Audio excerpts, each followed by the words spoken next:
예수님을 죽이려는 이유란 제목으로 말씀 전하고 기도하고자 합니다. 사람들은 하나님을 보여주면 믿겠다는 말을 자주 합니다. 그런데 우리가 어떻게 하나님을 보여줄 수가 있겠습니까? 하나님은 인간의 눈으로 볼 수 있는 분이 아닙니다.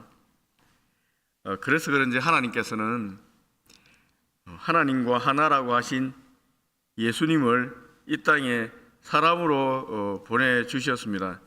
예수님을 보고 하나님이 어떤 분인지 느껴보고 또 깨달아 알아라고 하신 것입니다.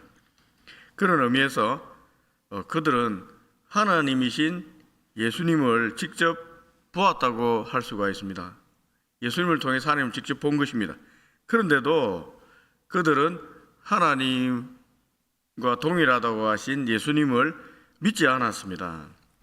혈과 육을 가진 사람인데 어떻게 하나님이 될 수 있느냐고 말했습니다. 예수님은 그런 유대인들을 향해서 나를 믿지 못하겠거든 내가 하는 일을 통해서 자신이 하나님과 동등된 하나님 아들임을 믿으라고 했습니다. 이 유대인들 대부분은 모두 전통적인 율법주의 안경을 끼고 있습니다. 그래서 예수님이 그들에게 아무리 자신이 그리스도라고 말해도 믿지 않았고, 심지어 날 때부터 소경의 눈을 고쳐주어도 그들은 예수님을 안식일을 범한 죄인일 뿐이다 라고 정죄했습니다. 날 때부터 소경을 고쳤으면은 예수님에 대해서 다시 생각해야 될 건데, 율법주의자들의 안경을 끼고 있는 그들은 안식일을 범한 죄인이라고 판단한 것입니다.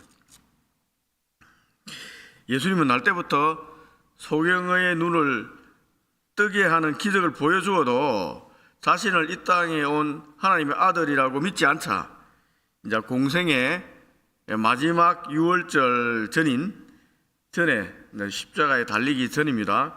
유월절 전에 예루살렘 근처에 있는 베다니라는 마을에 가셔서 죽은 지 나흘 된 나사로란 사람을 무덤에서 다시 살리셨습니다. 죽은 자를 다시 살리는 기적을 행한 것입니다. 그 사건에 대한 목격자들이 굉장히 많았습니다. 나사로의 누이들 마르다와 마리아란 자매가 자기 오빠 나사로가 살아나는 것을 보았습니다. 그리고 이 마르다와 마리아를 위로하러 온, 즉 조문하러 온 이웃들과 많은 친족들이 또한 나사로가 주님의 말씀을 듣고 살아나는 그 사건을 직접 눈으로 목격했습니다. 나사로가 살아났습니다. 그리고 막 걸어다닙니다. 자기의 동생 마르다와 마리아를 끌어안고 기쁨의 눈물을 흘리고 있습니다. 그리고 자기를 조문한 사람들을 향해서 감사하다고 인사하며 기쁨을 나누고 있습니다. 죽은 자를 살리며 이 말씀으로 살리시는 이 예수님, 과연 어떤 분이란 말입니까 여러분? 죽은 자를 살리는 권세를 직접 본 사람들은 예수님을 하나님의 아들로 믿어야 마땅하지 않겠습니까? 어떻게 죽은 자를 말씀으로 그냥 살린단 말입니까? 베다니는 예루살렘에서 얼마 떨어지지 않는 곳입니다. 죽었던 나사로를 다시 살렸다는 소문이 예루살렘에 쫙 퍼졌습니다. 예수님이 어떤 분이시기에 죽은 자도 다시 살리는가? 참으로 이 땅에 온 그리스도가 아닌가? 추종하는 사람들이 늘기 시작했습니다. 또 베다니로 직접 죽었다 살아난 나사로를 구경하기 위해서 예루살렘에서 많은 사람들이 내려왔습니다. 나사로는 신이 나서 말합니다. 내가 죽었다가 예수님 말씀으로 다시 살아난 나사로다 라고 자기를 간증했습니다. 침을 튀기면서 간증하는 것입니다. 아무리 캐물어도 자기가 죽었는데 살아났다고 얘기하는 것입니다. 또 마르다와 마리아에게 또 물어봅니다. 또 조문 와서 나사로가 살아나는 모습을 본 사람들에게도 물어봅니다. 아무리 그들을 꼬치꼬치 묻고 조사해도 똑같은 말을 합니다. 모두 나사로가 죽었는데 예수님께서 무덤을 열고 나오라 하니까 살아났다는 것입니다. 한결같습니다. 그들의 대답이. 아무리 이들이 못 배우고 많이 가지지 못한 가난한 사람들, 배단위 사람들이지만은 그들의 말들은 진실되었습니다. 사람들 대화하면 알잖아요. 이 사람들이 거짓말 하는지 진실되게 얘기하는지 정말 진실된 말을 하는 겁니다. 그래서 예수님이 그리스도로 받아들이는 사람들이 늘어났습니다.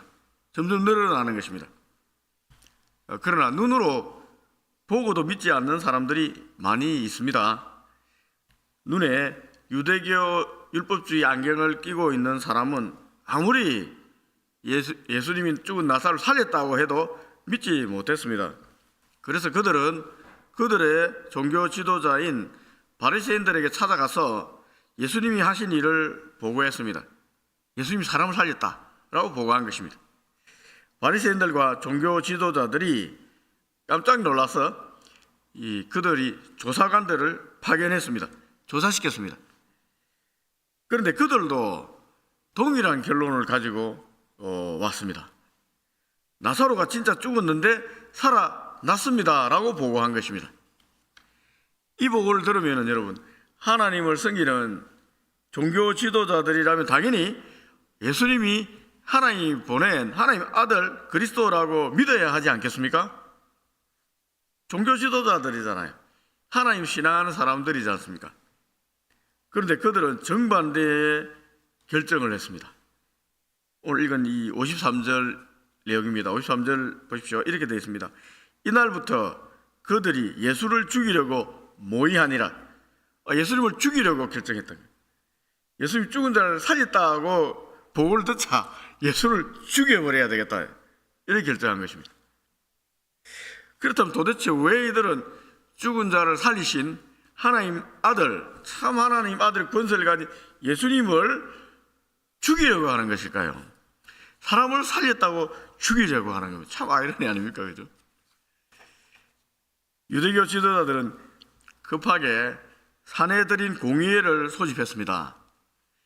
로마 식민지 시대입니다. 이 당시는 유대인들이 자치권을 행사할 수 있도록, 최소한의 자치권을 행사할 수 있도록 유대 공동체 최고 의결기관인 산헤드린 공의회를 로마 제국에서 어느 정도 인정했습니다.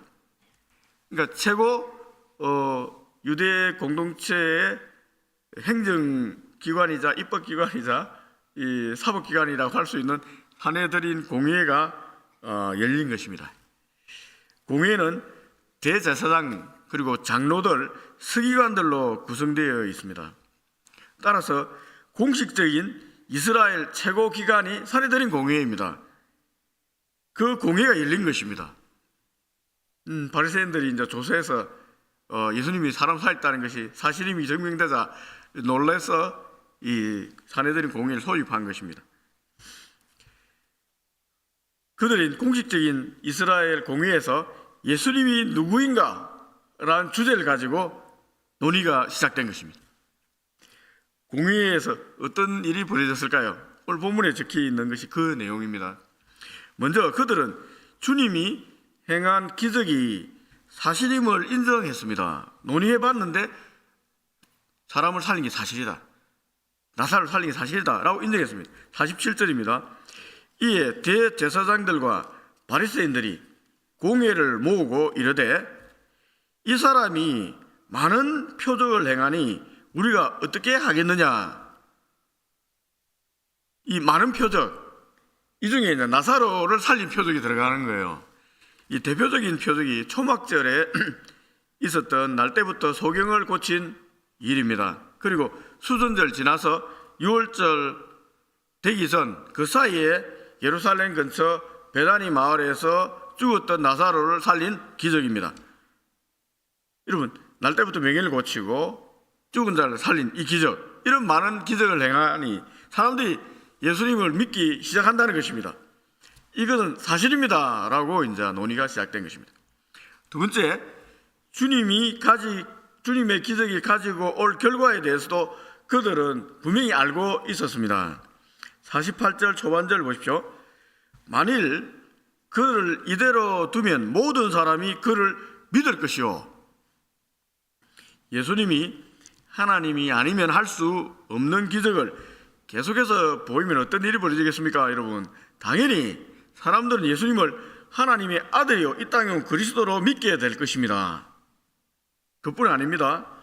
예수님께서는 마태복음 5장에서 7장에 기록되어 있는 이 산상설교, 산 위에서 행한 이 설교와 같은 이 하나님 말씀을 가지고 있는 분이에요.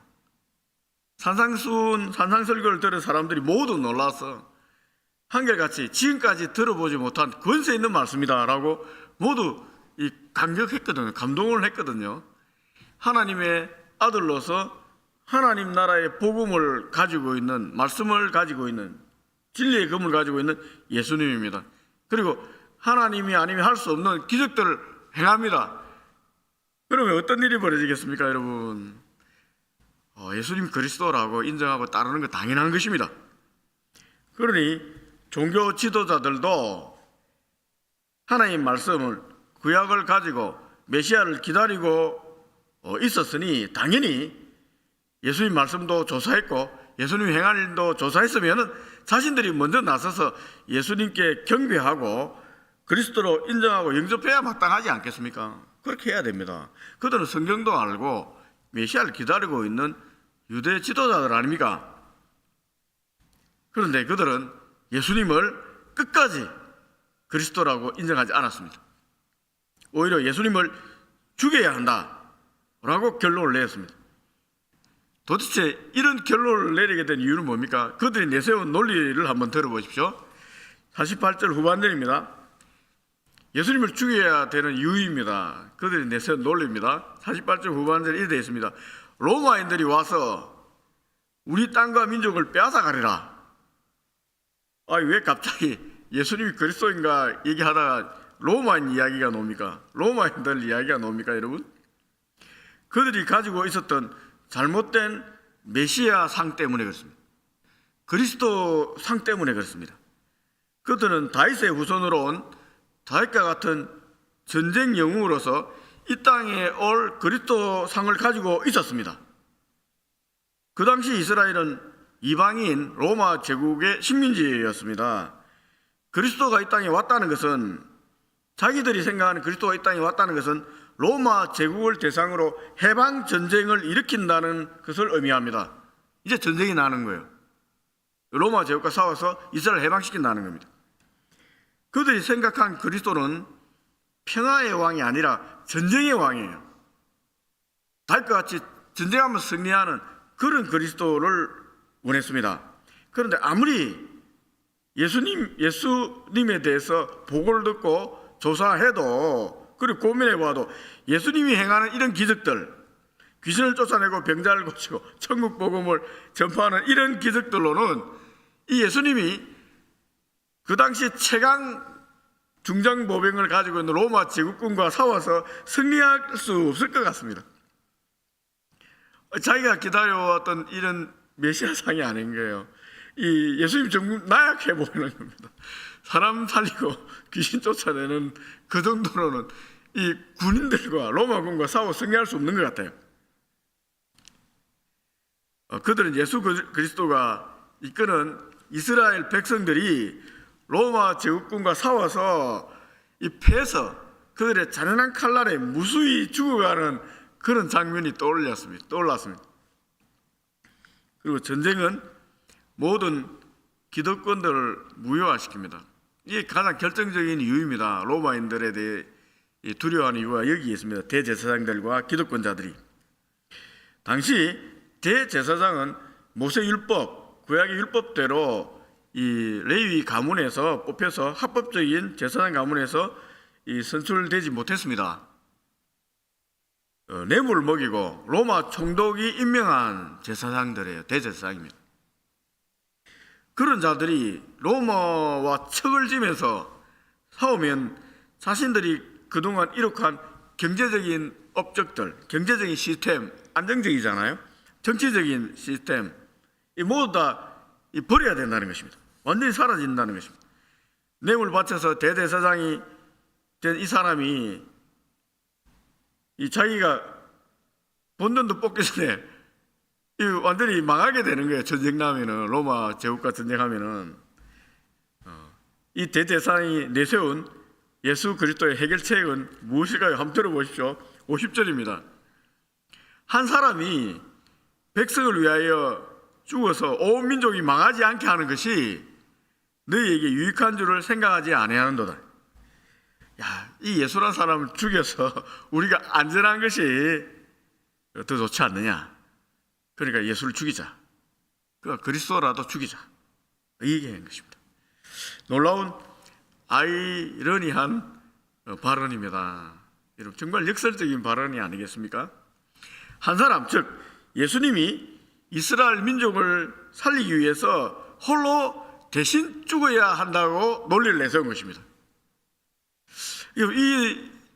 그가 주장하는 이 논리는 예수님께서 이 땅에 오신 이유와 동일합니다. 예수님이 자기가 왜 이 땅에 왔는지 얘기했을 때 한 그 이야기가 동일하지 않습니까? 주님이 자신의 생명을 내어놓음으로 백성을 구원하러 오신 그리스도다라고 얘기했지 않습니까? 자기가 십자가에 죽기 위해 왔다. 이 많은 백성을 살리기 위해 죽기 위해 왔다고 했지 않습니까?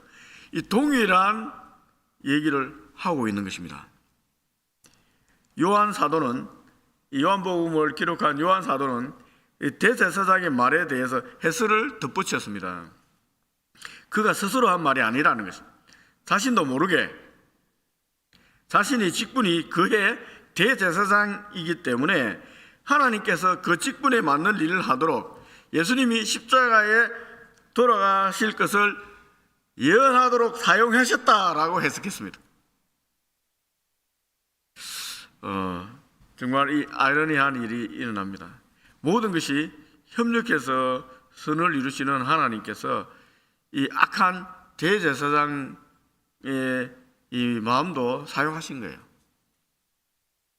말씀을 맺고자 합니다. 유대 지도자들이 예수님을 죽이려 하는 이유는 그들의 정치적, 종교적 이해관계와 맞지 않는 메시아상 때문에 그렇습니다.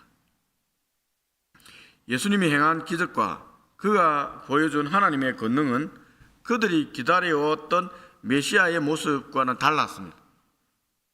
그들은 예수님을 전쟁의 왕으로서 로마를 물리치고 이스라엘을 회복시킬 정치적인 메시아로 보지 않았습니다.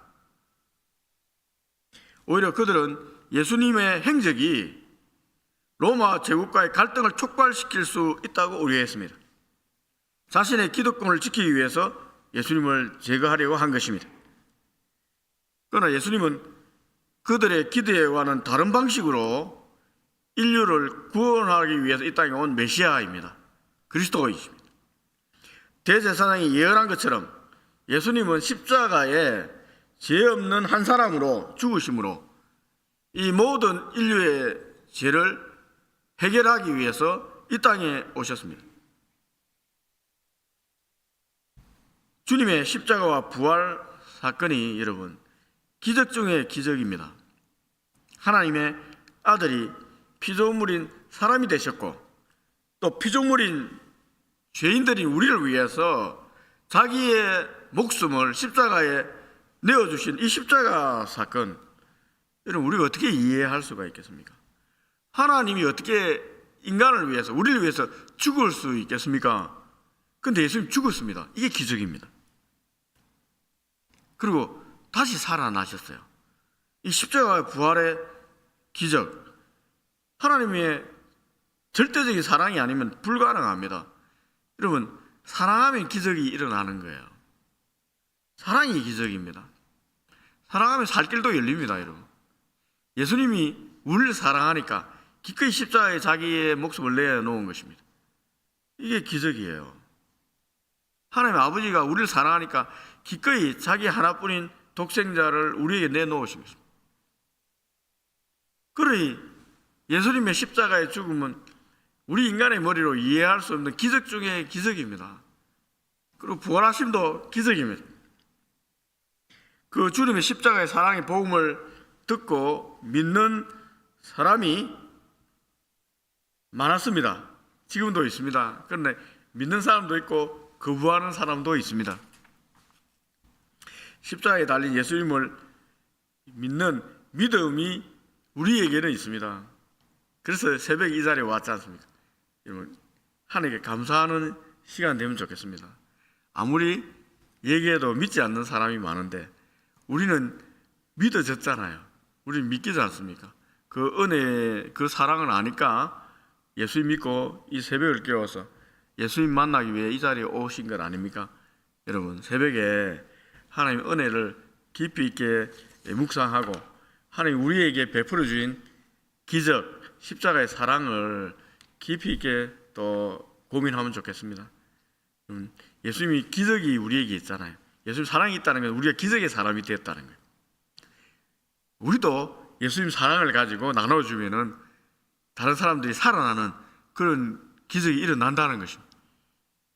우리가 십자가의 사랑을 받은 자로서 사랑을 나눠주는 그런 또 사명을 감당하는 여러분 되면 좋겠습니다. 기도하겠습니다.